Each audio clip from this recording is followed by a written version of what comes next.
السلام علیکم دوستو، میں ہوں عریج اور آپ دیکھ رہے ہیں میرا چینل عریشہ ناولز۔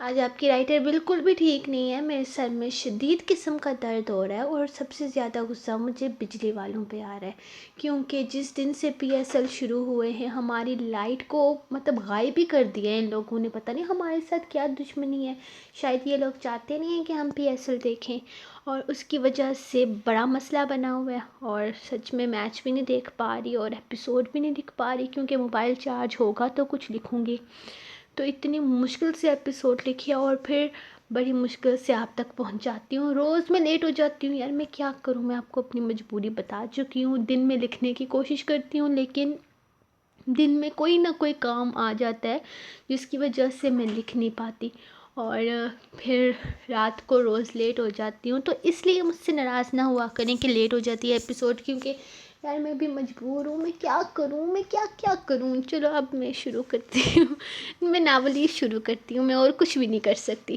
تو چلیں آج ہم پڑھنے جا رہے ہیں ایپیسوڈ نمبر 23۔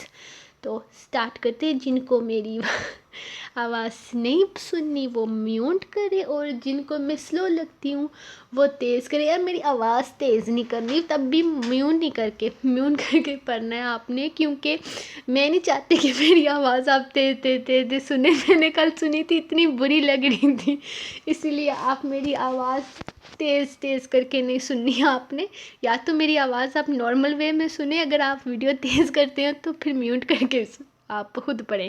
تو اب شروع کرتے ہیں۔ دستِ دارم قسط نمبر 23، تحریر عریشہ۔ ثانیہ میری جان، تم یہاں کیا کر رہی ہو؟ تم تو آج نور کے ساتھ اس کے کمرے میں سونے والی تھی نا؟ زرنیش فریش ہو کر باہر آئی تو ثانیہ کو اپنے بیڈ پر لیٹے ہوئے پایا۔ ہاں میں تو وہیں جا رہی تھی سونے کے لیے، لیکن مجھے دارم داسائی نے کہا کہ تم آج کی رات زرنی ادی کے ساتھ سو جاؤ، اور مجھے چاکلیٹ بھی دی۔ اس نے اپنے ہاتھ میں موجود چاکلیٹ دکھاتے ہوئے کہا تو زرنیش مسکرا دی۔ کیا بات ہے، یہ تو بہت اچھی خبر ہے۔ تم نے آج سنائی؟ میں تم اور زاوش ایک ساتھ سوئیں گے، بہت مزہ آئے گا، وہ اس کے قریب لیٹتے ہوئے بولی تو ثانیہ فوراً اس کے گلے سے لگ گئی۔ کتنے مزے کی بات ہے نا ادی، کہ شادی کے بعد تو لڑکیاں ہمیشہ کے لیے گھر چھوڑ کر چلی جاتی ہیں، لیکن آپ کبھی نہیں جاؤ گی، اور نہ ہی نور ادی کبھی جائیں گی، اور زاوش ادی بھی ہمیشہ ہمارے پاس رہیں گی، ہم لوگ کبھی الگ نہیں ہوں گے۔ وہ بے حد خوشی سے بول رہی تھی، جبکہ زرنیش بھی اس بات پر بے حد خوش تھی کہ وہ اپنا گھر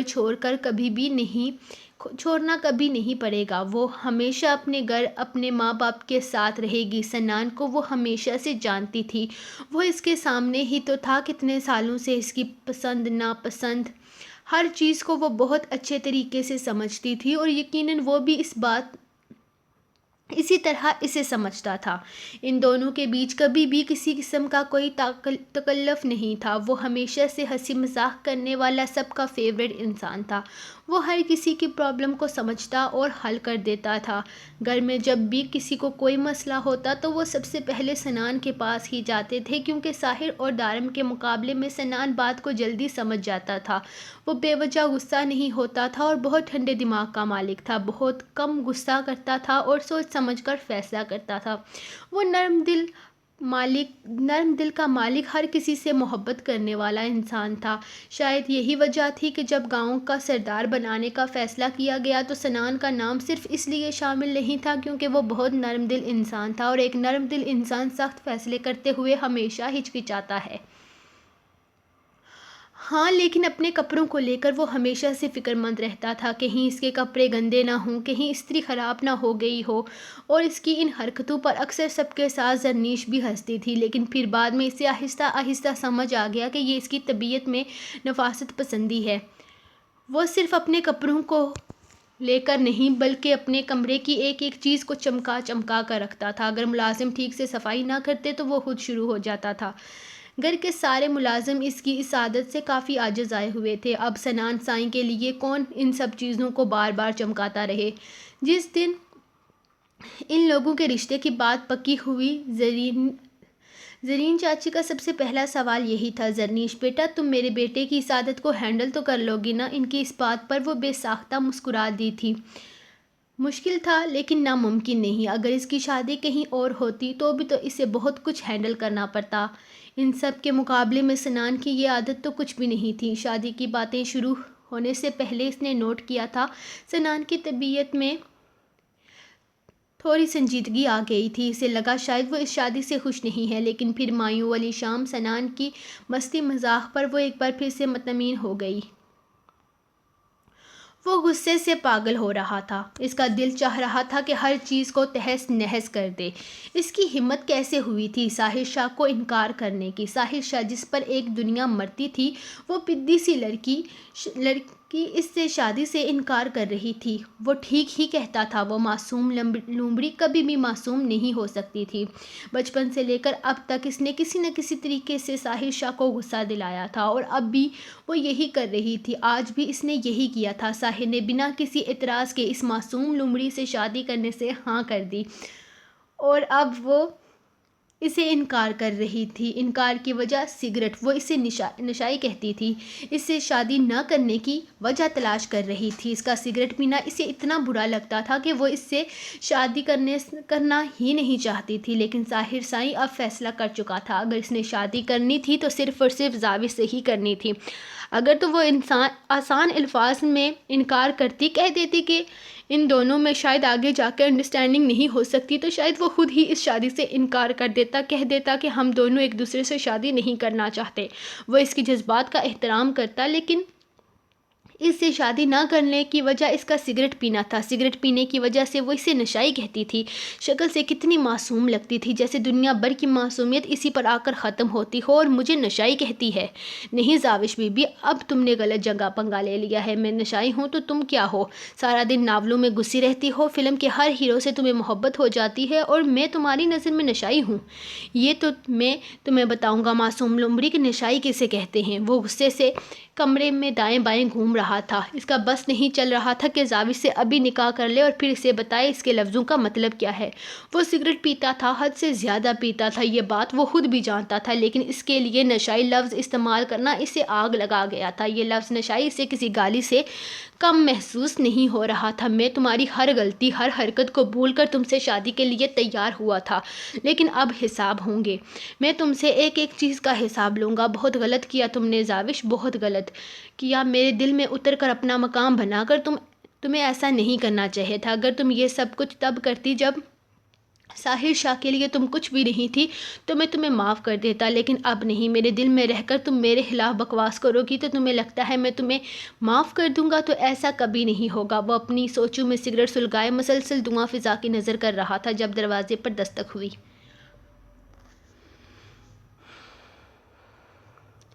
وہ اپنی تمام تر ہمت جمع کر کے یہاں تک آئی تھی۔ وہ نہیں جانتی تھی کہ ساحر اس کے انکار پر کس طرح سے ری ایکٹ کرے گا۔ وہ کتنی ہی دیر دروازے پر کھڑی رہی، دروازہ بجانے کی ہمت نہیں ہو رہی تھی، لیکن ہمت تو کرنی تھی۔ آخر اسے شادی سے انکار کرنا تھا، جو فی الحال بے حد مشکل مرحلہ تھا، لیکن اسے یقین تھا کہ اس کے انکار کو وہ سمجھ جائے گا۔ وہ یقیناً خود ہی اس سے شادی سے انکار کر دے گا، لیکن وہ اس سے کیا وجہ بتائے گی شادی نہ کرنے کی؟ اگر میں نے یہ کہہ دیا کہ میں اس لیے ان سے شادی نہیں کرنا چاہتی کیونکہ وہ سگریٹ پیتے ہیں، تو وہ نہ جانے کیا مطلب نکالیں گے۔ نہیں، یہ نہیں کہوں گی، کچھ اور سوچنا پڑے گا۔ ہاں، یہ کہہ دیتی ہوں کہ میں کسی اور کو پسند کرتی ہوں۔ اپنے پہلے پلان کو فیل ہوتے دیکھا اس نے جلدی سے اپنے دماغ کے گورے دہرائے تھے۔ یا اللہ نہیں، اگر ایسا کہہ دیا تو کہیں وہ خود مجھے اپنے ہاتھوں سے ہی گولی نہ مار ڈالیں۔ یہ بات بابا سائیں تک پہنچ گئی تو؟ نہیں، توبہ توبہ، میں بڑی جوانی میں مرنا نہیں چاہتی۔ تو پھر کیا کہوں گی؟ وہ میری بات کو فوراً سمجھ کر خود ہی شادی سے انکار کر دیں۔ یا اللہ، کچھ تو کریں، میرے دماغ میں کوئی اچھا سا آئیڈیا دیں۔ وہ اوپر آسمان کی جانب دیکھتی، اللہ سے دعا مانگتی۔ دروازے پر دستک دے چکی تھی۔ پہلی دستک پر دروازہ نہ کھلا تو اس نے ہمت کر کے دوبارہ دروازہ کھٹکھٹایا تھا، جب اچانک کلک کی آواز کے ساتھ دروازہ کھلا۔ وہ سرخ آنکھیں لیے اسے گھور رہا تھا۔ مجھے آپ سے بہت ضروری بات کرنی ہے، کیا میں اندر آ سکتی ہوں؟ وہ ایک نظر اسے دیکھتی عجیب سی کشمکش کا شکار تھی جب اچانک ساحر نے راستہ چھوڑ دیا۔ وہ اندر داخل ہوئی تو اچانک ہی دروازہ بند ہو گیا۔ مجھے آپ سے بہت ضروری بات کرنی ہے۔ وہ دراصل آپ کو شاید پتہ ہوگا کہ گھر میں میرے اور آپ کے نکاح کی باتیں چل رہی ہیں اور یہ لوگ سب ہی ہمارا نکاح کرنے کی پلاننگ بنا رہے ہیں، اور آپ مجھے بالکل بھی پسند نہیں کرتے۔ میں سوچ رہی ہوں کیوں نہ اس شادی سے، میرا مطلب ہے کہ اگر ہم ایک دوسرے کو پسند ہی نہیں کرتے تو شادی کے چکر میں پڑنے کی ضرورت ہی کیا ہے؟ اس لیے آپ اس شادی سے میرے کندھے پر بندوق رکھ کر چلانا بند کرو۔ اگر تمہیں اس شادی سے انکار کرنا ہے تو کر دو، لیکن مجھے اس شادی پر کوئی اعتراض نہیں ہے، کیونکہ میں تو بہت خوش ہوں کہ تم جیسی لڑکی سے شادی کر رہا ہوں، کیونکہ پائپ کی مار کو بھولا نہیں ہوں میں۔ وہ اسے دیکھتے عجیب سے انداز میں مسکرایا کہ کیا مطلب ہے آپ کی اس بات کا؟ وہ حیرانگی سے اس سے پوچھنے لگی۔ اسے سچ میں اس کی بات کا مطلب سمجھ نہیں آیا تھا، لیکن کچھ تو گڑبڑ ضرور تھی۔ مطلب تو میں تمہیں کل بتاؤں گا، نکاح کے بعد، کیونکہ کل جب ہمارا نکاح ہوگا تو ہم دونوں میں ایک گہرا تعلق بن جائے گا، جس کے بعد تمہیں مطلب سمجھانا میرے لیے کافی آسان ہو جائے گا۔ وہ بہت عجیب سے انداز میں بات کر رہا تھا۔ آپ پتہ نہیں کیا کہہ رہے ہیں، میں تو بس یہ کہہ رہی ہوں کہ تم مجھ سے شادی نہیں کرنا چاہتی، اور اس کے لیے تم 2-3 وجوہات بھی لائی ہوگی۔ کیا وجوہات ہیں تمہاری؟ سب سے پہلی وجہ شاید میں غصہ کرتا ہوں، دوسری وجہ فضول میں رعب جھاڑتا ہوں، یا تیسری وجہ میں نشائی ہوں۔ ان کے علاوہ کوئی اور وجہ ہے تو وہ بھی بتا دو۔ وہ گہری نظروں سے اسے دیکھتے ہوئے بولا تو اس نے ایک نظر اسے دیکھا اور پھر نگاہیں چرا لی۔ یہ سب کچھ وہ کیسے جانتا تھا؟ یہ باتیں تو اس نے آج تک صرف اور صرف اپنی ماں کے سامنے ہی کہی تھی، تو اس کو کیسے پتہ چلی؟ وہ میں آپ سے شادی نہیں کرنا چاہتی کیونکہ میں کسی اور خبردار۔ اس کے الفاظ ابھی تک منہ میں ہی تھے کہ اچانک ساحر نے اسے بازوؤں سے تھام کر اپنے بے حد قریب کر لیا۔ وہ اس کے قریب تر کھڑا اس کا چہرہ اپنے ہاتھوں میں مضبوطی سے قید کرتا اپنی نظروں کے سامنے لایا تھا۔ خبردار جو اپنے دل و دماغ پر کسی اور کا سایہ بھی پڑنے دیا، تم میری ہو، صرف اور صرف ساحر شاہ کی۔ صرف میرا حق ہے تم پر۔ خبردار جو تم نے میرے علاوہ کسی اور کے بارے میں سوچا، میں دوسری سانس لینے کے قابل نہیں بچو گی۔ اس طرح سے سانسیں چھین لوں گا۔ یاد رکھنا، ساحر شاہ کی امانت ہو تم۔ اپنے آپ کو میرے نام کے ساتھ سوچنا شروع کر دو، کیونکہ اب تا حیات تمہیں اسی نام کے ساتھ جینا ہے۔ وہ اسے اپنے بے حد قریب کیے بول رہا تھا۔ اس کے منہ سے سگریٹ اور جسم سے اسٹرانگ پرفیوم کی سمیل عجیب سا ماحول بنا رہی تھی۔ اس کے انداز پر وہ بری طرح سے گھبرا گئی تھی۔ وہ پتہ نہیں کیا کیا بول رہا تھا، جبکہ اس کے بے حد قریب وہ حیرانگی سے اسے دیکھ رہی تھی۔ وہ پہلے بھی اس سے خوفزدہ رہتی تھی، لیکن آج اس نے سچ مچ میں اسے ڈرا دیا تھا۔ وہ ایک لمحے میں اسے خود سے دور کرتا پیچھے ہٹا۔ جاؤ، جا کر نکاح کی تیاریاں کرو معصوم لومڑی، کیونکہ اب سے تم میری ہو اور تمہاری ساری زندگی اسی نشائی کے ساتھ گزرنی ہے۔ یاد رکھنا، میری ہو تم، صرف ساحر شاہ کی۔ اس کی آنکھوں میں آنکھیں ڈالے وہ 2 قدم پیچھے ہٹتا بیڈ سے سگریٹ کی ڈبی نکال کر ایک اور سگریٹ سلگا چکا تھا، جبکہ زاوش اگلے ہی لمحے بنا کچھ بھی سوچے سمجھے کمرے سے بھاگ گئی۔ وہ کیا کیا کہہ رہا تھا؟ اسے کچھ سمجھ نہیں آ رہا تھا۔ اس کی حالت بہت عجیب ہو رہی تھی۔ اس نے سچ میں اسے پریشان کر دیا تھا۔ وہ اس سے خوفزدہ ہو چکی تھی۔ تو کیا اب کل ان کے ساتھ میرا نکاح ہو جائے گا؟ وہ اپنے کمرے کی جانب جاتی خود سے سوال کر رہی تھی۔ اس کی آنکھوں کے سامنے بار بار ساحر کی سرخ آنکھیں آ رہی تھیں۔ اس نے سچ میں اسے آج ڈرا دیا تھا۔ وہ اس سے بہت زیادہ خوفزدہ ہو رہی تھی۔ گھر مہمانوں سے بھرا ہوا تھا۔ انہیں اندر آنے میں کوئی مشکل نہیں ہوئی تھی۔ وہ آسانی سے اندر آ چکے تھے۔ حویلی کے اندر کافی اندھیرا تھا۔ ساحر سائیں نے اپنے کتوں کو آج اس لیے باندھ دیا تھا تاکہ مہمان ڈسٹرب نہ ہوں، جبکہ گھر کے گارڈ بھی گھر میں شادی ہونے کی وجہ سے بالکل بے فکر ہو کر آرام کر رہے تھے۔ کس طرف سے جانا ہے؟ دلہن کا کمرہ کون سا ہے؟ تم ساری انفارمیشن لے کر آئے ہو نا؟ ہمیں کسی بھی طرح اپنا کام کر کے جانا ہے، ورنہ ملک صاحب کو تم نہیں جانتے، کوئی بھی کام ادھورا چھوڑا تو وہ ہمارا وہ حال کریں گے کہ دنیا دیکھے گی۔ ملک صاحب اپنے کام کے معاملے میں بہت سخت ہیں، یاد رکھنا، یہ ان کے بیٹے کی زندگی کا سوال ہے۔ ہم دارم سائیں کو اس حد تک خوفزدہ کر دیں گے کہ وہ دوبارہ ملک صاحب کا نام لیتے ہوئے بھی 1000 بار سوچے گا۔ یاد رکھنا، دارم سائیں کی منکوحہ زندہ نہیں بچنی چاہیے۔ آپ فکر نہ کریں جناب، ہم اس طرح سے آگ لگائیں گے کہ اس کا زندہ بچنا ممکن نہیں ہوگا۔ آپ بتائیں، ان سب میں سے کون سا کمرہ ہے؟ آج تو اس گھر سے میت ضرور اٹھے گی، اس کا آدمی اس سے پوچھتے ہوئے یقین دلانے لگا۔ اس کا کمرہ اوپر سے دوسرا ہے اور ہم نے آگ بھی اسی کمرے میں لگانی ہے، لیکن اس بات کا خاص خیال رکھنا کہ آگ لگنے سے پہلے ہی ہمیں وہاں سے نکل جانا ہوگا۔ کسی کو کانو کان خبر نہیں ہونی چاہیے کہ یہ کام کس طرح سے ہوا ہے۔ بس دارم کو ملک صاحب سے پنگا لینے کی سزا دینی ہے۔ اور اسے سمجھاتا اوپر کمرے کی جانب جانے کا اشارہ کرتا وہیں سے باہر نکل گیا، جبکہ وہ ایک نظر پوری حویلی کی طرف دیکھتا آہستہ آہستہ سیڑھیاں چڑھنے لگا۔ صبح کے 3:30 بجے کا وقت تھا۔ اس وقت کوئی بھی ایسا نہیں تھا جو جاگ رہا ہو۔ شاید شادی کی تیاریوں میں اور تھکاوٹ کی وجہ سے سب لوگ گہری نیند میں اتر چکے تھے۔ وہ سیدھا اسی کمرے کی جانب آیا جہاں کے بارے میں وہ اسے بتا کر گیا تھا۔ کمرے کو لاک نہیں کیا گیا تھا۔ وہ آہستہ سے کمرے کا دروازہ کھولتا اندر داخل ہوا۔ بیڈ پر پڑا وجود گہری نیند میں تھا۔ اس نے بنا آواز پیدا کیے کمرے میں پیٹرول چھڑکنا شروع کر دیا۔ شیشے سے لے کر پردے، اس نے کوئی ایسی جگہ نہ چھوڑی تھی جہاں اس نے پیٹرول نہ چھڑکا ہو۔ اس کے بعد اس نے ایک نظر بیڈ پر پڑے وجود کو دیکھا۔ کمرے میں روشنی ہونے کی وجہ سے وہ اسے صاف دیکھ پا رہا تھا۔ وہ کافی خوبصورت لڑکی تھی۔ اس انسان کو افسوس ہو رہا تھا کہ اس کے ہاتھوں ایک خوبصورت وجود موت کو گلے لگانے جا رہا ہے، لیکن شاید اس کے نصیب میں یہی لکھا تھا۔ اس نے اپنی جیب سے رومال نکال کر اس پر کلوروفارم چھڑکی اور آہستہ سے نور کے چہرے کے قریب کر دی۔ پیاری لڑکی، اس کے بعد تم زندہ نہیں بچ پاؤ گی، یہ میرا وعدہ ہے تم سے۔ وہ اسے نیند میں بے ہوش کر چکا تھا۔ اس نے ایسا اس لیے کیا تھا تاکہ آگ لگنے کے بعد وہ شور مچا کر کسی کو اپنی مدد کے لیے نہ بلا سکے۔ وہ آگ لگاتا تیزی سے کمرے سے باہر نکل گیا، کسی کو بھی پتہ نہ چلے اس لیے اس نے دروازے اور کھڑکیاں لاک کر دی تھی۔ عجیب سی بدبو پورے گھر میں پھیلنے لگی تھی جو ہر کمرے میں جا رہی تھی۔ کسی کو سمجھ نہیں آ رہا تھا کہ یہ کیا ہو رہا ہے۔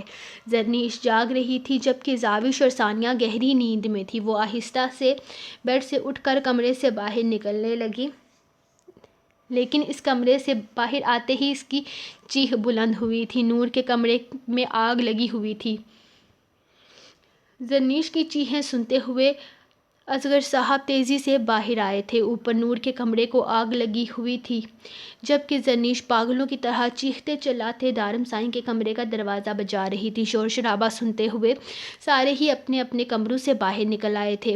نور کے کمرے کو آگ لگتے دیکھ دارم تیزی سے نور کے کمرے کی جانب بڑھا تھا۔ کسی کو سمجھ نہیں آ رہا تھا کہ اتنی زیادہ آگ بھڑک جانے کے باوجود بھی نور نے کسی کو بھی مدد کے لیے کیوں نہیں پکارا تھا۔